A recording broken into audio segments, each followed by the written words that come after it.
Right, breaking overnight, a tearful plea from Today Show host Savannah Guthrie, her sister and brother, for the safe return of their mother, 84-year-old Nancy Guthrie. Authorities believe she was abducted from her home outside Tucson, Arizona. Savannah Guthrie and her siblings posted a video on social media. We need to know, without a doubt, that she is alive and that you have her. We want to hear from you, and we are ready to listen. Please reach out to us. Mommy, if you are hearing this, you are a strong woman. You are God's precious daughter, Nancy. We believe and know that even in this valley, He is with you. Everyone is looking for you, Mommy, everywhere. We will not rest. Your children will not rest until we are together again. The family acknowledged they had seen purported ransom demands in the media, and Sarah, they asked for concrete proof of life. It is Sarah? just such a horrible scenario, hard to imagine. The fear that this family is going through. Investigators, including the FBI, were back at Nancy Guthrie's house putting up crime scene tape again. And this happened the same day that we saw this tearful video from Savannah Guthrie and her siblings. I want to bring in now a senior law enforcement analyst and former deputy director of the FBI, Andrew McCabe. Thank you for being here. I want to first ask you, what role does the FBI play in a video like this? Because we noticed that Savannah is reading from a page, so does her sister. They're very deliberate in word for word of what they're saying. Is that something that the FBI works on them with to make sure that they say as many of the right things as they can when you have someone who's abducted like this? Definitely, Sarah. So we have very experienced hostage negotiators who have conducted these sort of very sensitive communications with offenders of all sorts over the years. We have agents who have spent their entire careers working kidnappings, have been in these situations before. They work very closely with the family. They provide them support and the ability to understand what's happening, the major developments in the case.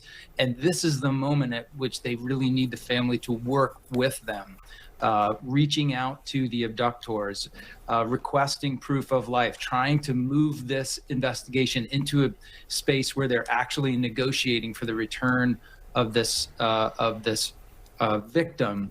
And so absolutely, those comments would have been crafted jointly by the family, but also with the advice and the direction of the FBI folks that are involved in this. Yeah, I think a lot of folks don't realize just how involved the FBI might be in something like this when it comes to just the messaging of it all. Someone pointed out that this is perhaps the first really high-profile abduction that we've seen since deepfakes were in our midst, since the advent of AI becoming much more popular and being used by a lot of different people very easily. How do you go about now trying to figure out if proof of life is given, if it's actually real, if it's not a deep fake, if it's not a fake video, not a fake voice? Because, you know, back in the day, we all remember the holding up of the newspapers with the date on them. Right.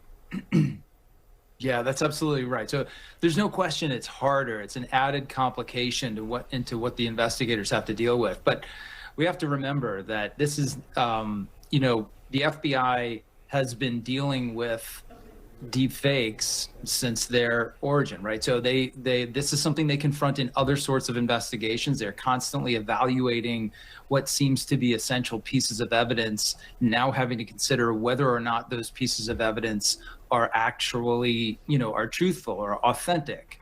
So in this sort of an investigation, it's even more important because everybody is acutely aware of the clock ticking here. They have got to return this woman before she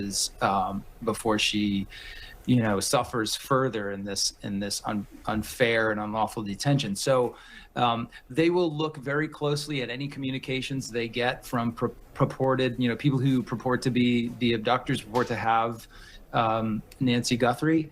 There are ways to review those communications forensically to determine whether or not they have been modified or whether or not they're authentic. They will do everything they can to establish the provenance of those communications by tracking, whether it's email accounts or telephonic connections, things like that. None of those things are perfect, but cumulatively, all the many different techniques that the Bureau has will help them get to the bottom of that. And ultimately, they have to go to the family with a recommendation and say, yes, we think this ransom demand is authentic, or no, we don't think this is authentic. So it's a very, very stressful and important decisions have to be made.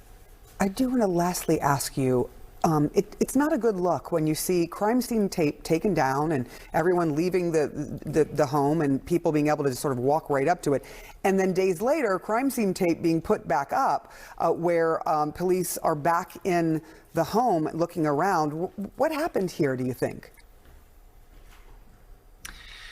I think this is more common than people realize. First of all, the crime scene tape was returned because the investigators were actually on the property doing some work, and they don't want media or neighbors or anybody kind of approaching the property while they're there, getting in the way of what they're doing. So that really explains the tape. As far as coming back to resume the work that they're doing, there's all kinds of reasons why they may find it advantageous to return to a search, the scene of a search warrant, and to do some extra digging around. They might come across a piece of information that there's something on the property that might be relevant that they didn't realize during the first search.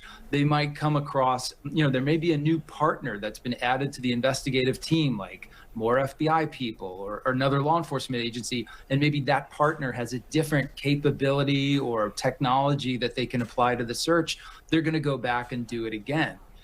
You saw a canine at the location yesterday during this second search. Maybe that's a different dog than the one they used the first time. So they think, well, we have another dog who's also pretty good. Let's take this one out and see if this dog can get a trace of where she might have gone. So there's a lot of good reasons to go back.